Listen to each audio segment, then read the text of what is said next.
just tried to get the camera going in, but I tried this thing just well anyway, and like it's just saying my battery's too low, and it is. I've got to charge something. But on the road and that, I've come down to Paeroa. Paeroa is the first place where I ever went to work. This is how it came about. I was a bit in trouble with that at school. I went to Auckland Activity Centre school. That's the last chance place. You can't go anywhere else in high school bar that particular school. There were about 30 odd children there, and we were allowed to, we had our own pool table. We were allowed to smoke at school. It went from 13 up to whatever age. The oldest person there, I think, was 17.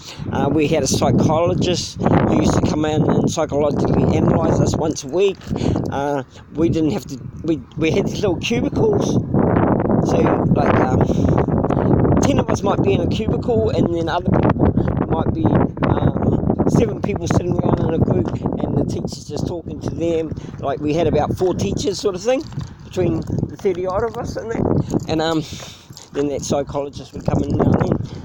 I think I said I had an IQ test of 160 something, or whatever that means. One of them, the teachers, we got on really well and everything like that, and took us, the whole classroom, the whole school, to her place, and she lived right on the water in Auckland, and right on the water on the Manukau Harbour. It just looked real cool and peaceful, and she was like a happy, into crystals and all this and that, and we're these young, we were her pupils, and we would go to her house, and this is the way she lives. It was like what I was seeing now, and people I've met along my ways, because when I met the Holy Spirit, and then I get a ride and everything like that, where he dropped me off, because the night before, from sleeping with that event for the Jesus Christ people, and the church ones, and he dropped me off, and this lady picked me up, and she had the most amazingest crystals too.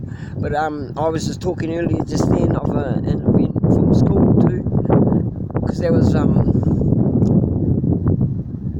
I first came down Paeroa at 14. So I left school at 14, and that's how easy cruisy my school was in then. I'd never had to do any work at school or anything. They used to put these from 7 to 9 to 10 years old. First there was a few kids in class. Every now and then the people would come around and put things on top of your ears, and like a listening thing, and like a mic. Put one of those on your ear, and it's got cords on it, and then they'd be just sitting there, and then you'd be just sitting there as a 7, 8, 9-year-old kid, and then I'm supposed to go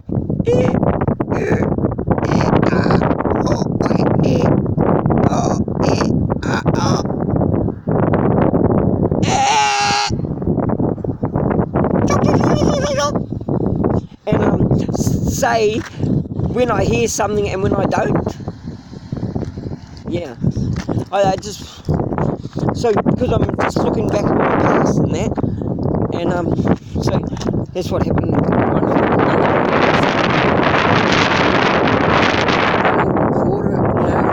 How they do studies on kids and all. They could have, like, they knew way back then there was something about this one, and always, because why I'm saying it right into a depth like that, you should spin out, but I'm looking at of where we are now in this era, and so many people around the world are hearing this ringing noise, okay? This ringing noise and that, and where I get a lot of my information these days is being around Dimitri, because he's so much like me. But he's really more tuned in, you know. Like to say he says to me, touch thy hand.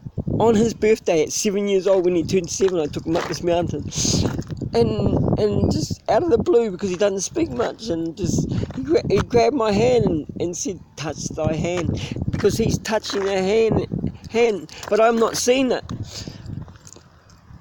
That's like when I say he's more tuned in. Because that was my head in my last video. Thy prince sees thy king's birthday 3 days before the Queen's birthday. Yeah, let's see what day it happens over here in New Zealand. That's why we're going away on a holiday. It's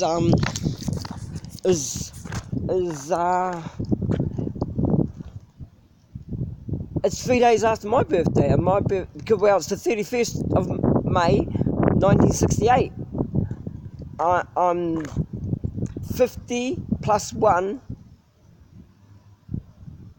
days young, yeah. And here I am. I came here at the age of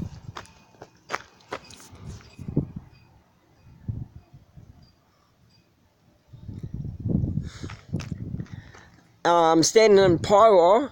I caught a bus down here and got off at this street here, and my boss, who I was with from when I was 14, because I took a job, it was in the local paper in Auckland, and it said light boy for racing stables, view to become a jockey. So I was that old, and I had seen it in the paper one day, because I think it came about because that's how come I went to that special school, because my dad was pretty kosher. He said, well, if you get a job, you know, you'll be right. So you can leave school if you get a job. So, you know, like I'm going to that special school, and it's just out of the blue one day, this Herald paper, and a little clipping, and it said that, and so I rung it up, and he gave me the job straight away, because I was the right age. And then I came down here, and I worked for him about 3.5 years. His name was Bryce Stanaway, and I first got $25 a week pay, and worked 7 days a week, and had my food cooked, my breakfast cooked, my bed made, and yeah. And then I just worked there. You live in the house with his family, his wife, and there was one other, they had a baby, him and his wife, and then there was one other jockey, apprentice jockey working for him too, so I was his second apprentice jockey, and he was a couple of years older than me, already racing, and like 17, he was like 17, so what they must do is like, because your apprenticeship goes for 3 years, and get them at the age of 14, because they are troublesome kids, put the ad in like that, because they must have found they get good results from kids like that, than like getting a 16-year-old kid. But then again, going for the younger is lightweight, but because he's old school, the trainer I went and worked for, and he got done my apprenticeship with Bryce Stanaway, taught me how to ride. I'd have to say, as a kid, one of the most, and I look back of different bosses I've had it over the years, the toughest job I've ever done is prawn trawl fishing, 4 months at sea, never seen the daylight, worked all night and slept during the day. That's one of the toughest jobs, but this going into apprentice jockeying was like the second toughest, but at 14, $25 a week, and yeah, well, you got your food and your bed made, and then you just work there. You live in the house, and there's the stables just like right there. Walk out the back door. Paeroa. So I'll take you a little look around Paeroa. 14, and I'm 50 plus one, so that's how long ago I got here. So we're going away for a trip, because like I've had some videos up showing you about our trip, because we're all here. Daniel's asleep in the back. I went, my ex-wife lives down here in Paeroa. Not saying that that's where we met or anything. I came here 36 years ago. She wasn't even born, okay? There's no comparison of, but it's quite canny that she actually lives down here now. So on the way of going to visit, because my ex-wife, who I'm off for my birthday present, is to go and see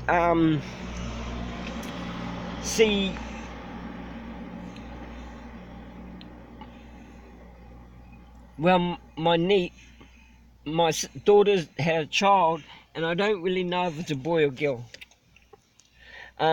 My daughter didn't speak to me for 5 years. How this came about, my last partner, Daniel's and Dimitri's mum, I've put a video up before, like they asked me to go for custody things and all that, and I put a video about it, but they've really got at me, because I went to one visit with her because Daniel wanted to see his mum, which, you don't take that away from a child, eh? If they want to see their mum, and there was a real reason to. She just had a baby, so he wanted to see his baby sister. So yeah, I took him down there to the hospital. The boyfriend had a bracelet on. I mean, if you know what a bracelet is, it means if he sconded out of that town or wasn't in bed by a certain time, he'd get arrested. So when I seen that, I knew, he's all koshy, because he threatened me about these two guys. He wanted 10 grand for Dimitri, but how this came about, I said it to them, okay? When they hooked up and this and that, and I broke my leg and I'm like out of the picture and this and that, I'm in hospital, and they came and brought me. She came and brought the two kids to visit me, and Dimitri used to have beautiful kills when he was young. I just let his hair grow. It's only got to that length now, but when he was born, it was never cut. So when he came to see me at like 5 years old and my leg's broken, the new boyfriend had shaved all his hair off. So that can really get to a man too, eh? Like when they're like leaving that mana in there. Us Fijians have a culture like this, leaving boys' hair grow long till they're like 13. So here we are at Paeroa on our trip. I'll keep going till this phone dies on me, but I can't turn on that. So the prince is off to go. The prince here. Because this is what I'm seeing. I get subliminal messages. You guys must see them through the video, or you'll never ever know the Holy Spirit. You'll never know Jesus. You'll never know, if the mainframe of Yahweh and if the mainframe in Allah are running without a virus in it, everything's all kosher and okay. Well, yeah.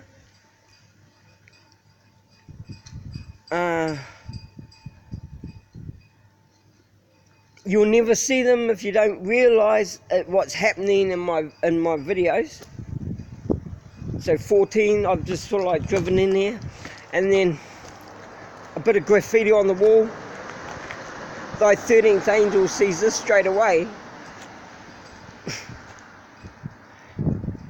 and wow, thy 13th angel returns to Paeroa.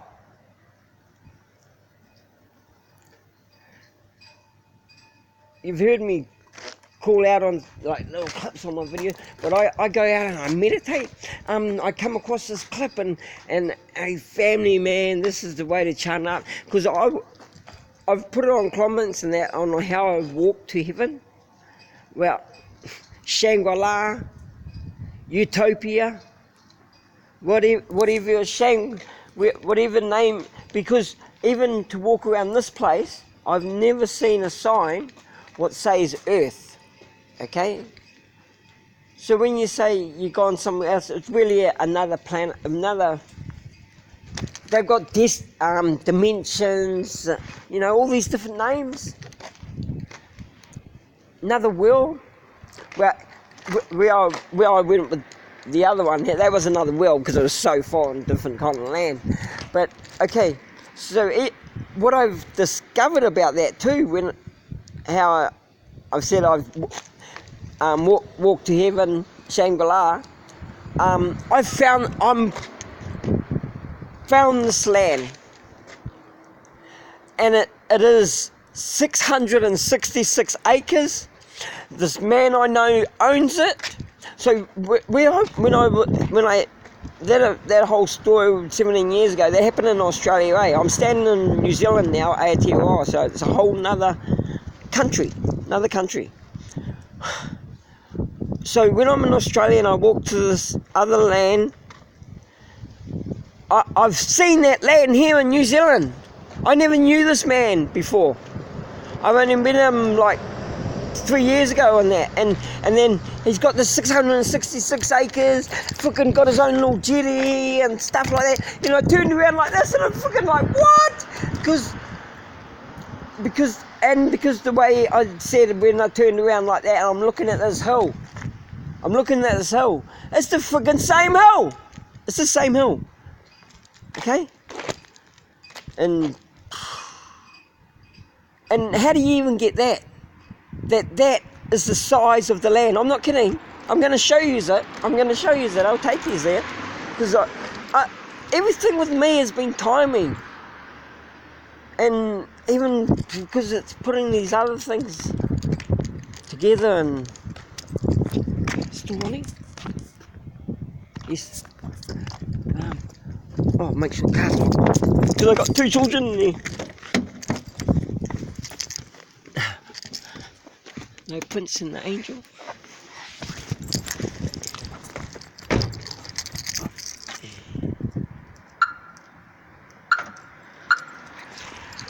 Because it's quite an interesting town, this why I'm doing this.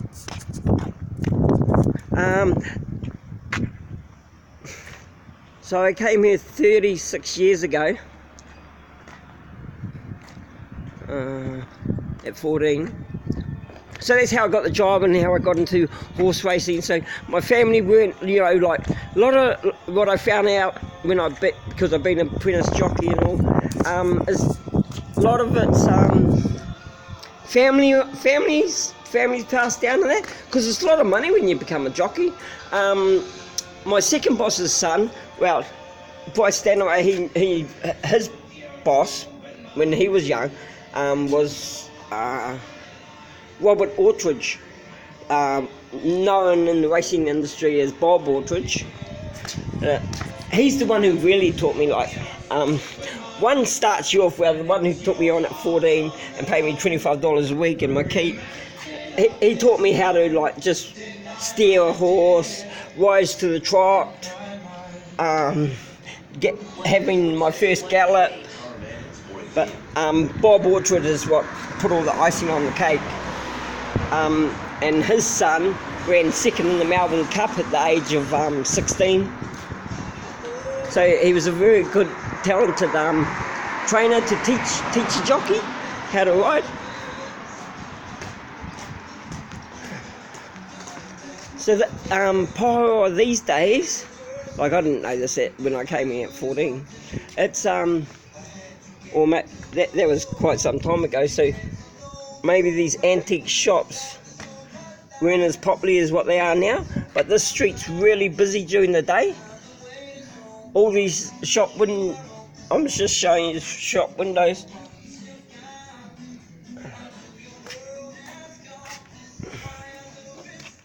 And it's only a little town. 3,000 people or something like that.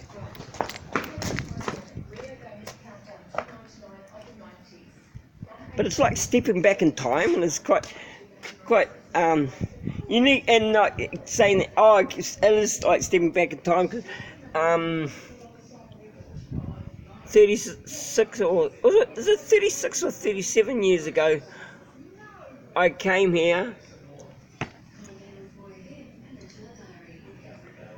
I've seen this Fijian one. See how this black man, he's got his white down pants, white on his sole, and his hat, and he's black inside. See, that's the soul. That's the soul. There's all the light. It's a good way to describe as Taniwha, the Holy Spirit. Woo! Look at that sword. At rest, you know? At rest. That's Buddha. And what's he guarding? What I'm discovering, what he's guarding. See that around his neck? That little round thing?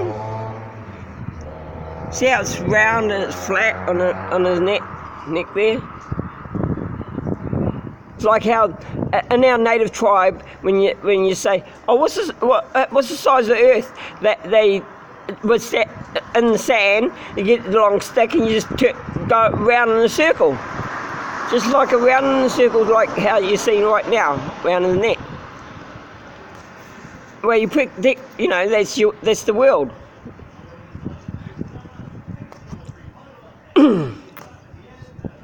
And then how he's relaxed like that. What's he guarding now then? Because that's already around his neck. This is what I'm explaining to you. That's already around his neck. He's already got that guarded. So his land is all okay. He's totally in control there.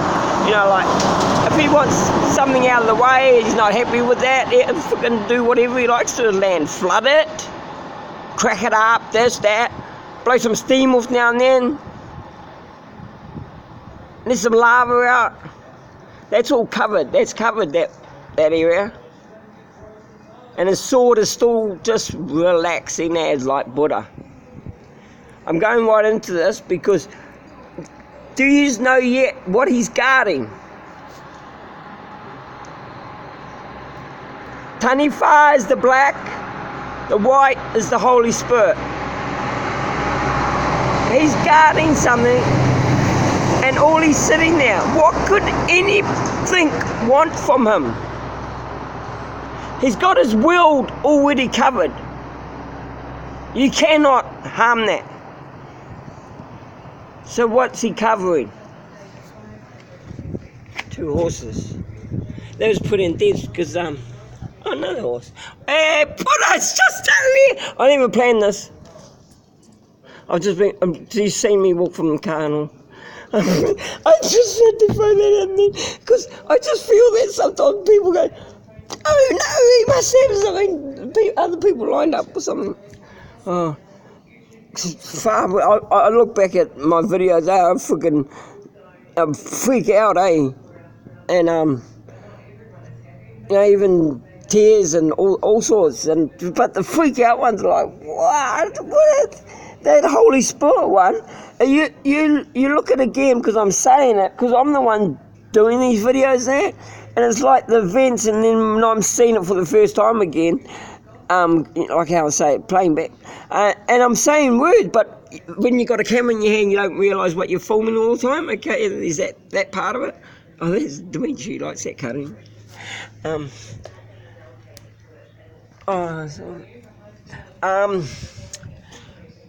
When I'm saying the words, and then I'll say, well, and then this wagon pulls up and that, and this man was in there, and I'll say the word man, and then boom, there's a man walking by, but I've learnt to just sort of like take their like, because some people don't like to be filmed, so but still it was a man walking, and then why I'm really going into that, at the end, that lady who turned up, that spun me out, but you guys heard the video, so you heard how I spoke to her. That's the sort of person I am, just nice and friendly. And I first asked her if have you come back in time?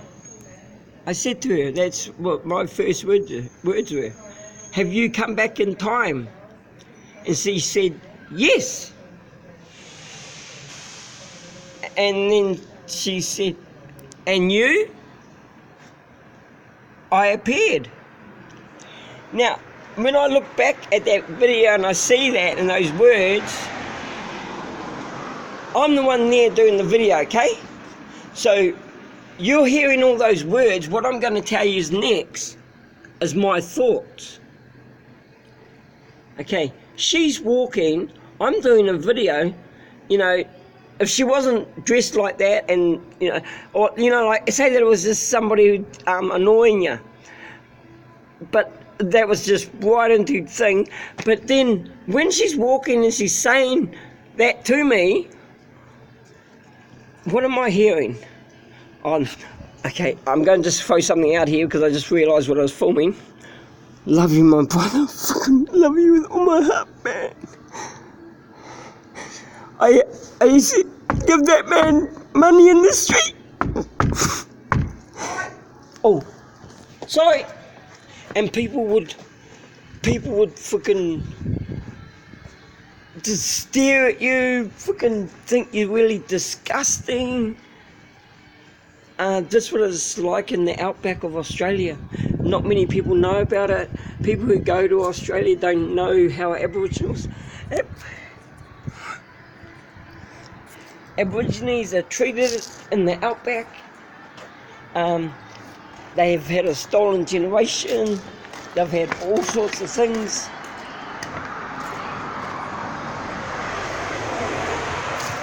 Did you even hear that then when I was tapping on the window? But yeah, I shouldn't be tapping on the window, but how do you get that in the middle of a street? This is the main street at like 4 in the morning, because I've just driven down here. It's my birthday, so of course I'd be having an all-nighter on 420. Anyway,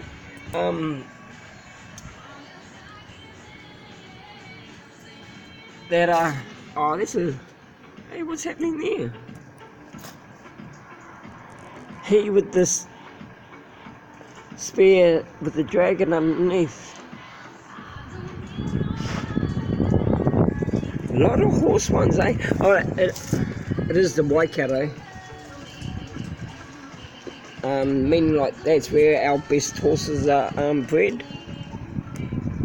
They've got a stallion, you know, there's an odd stallion here and there what's worth like $100,000 to have a root with.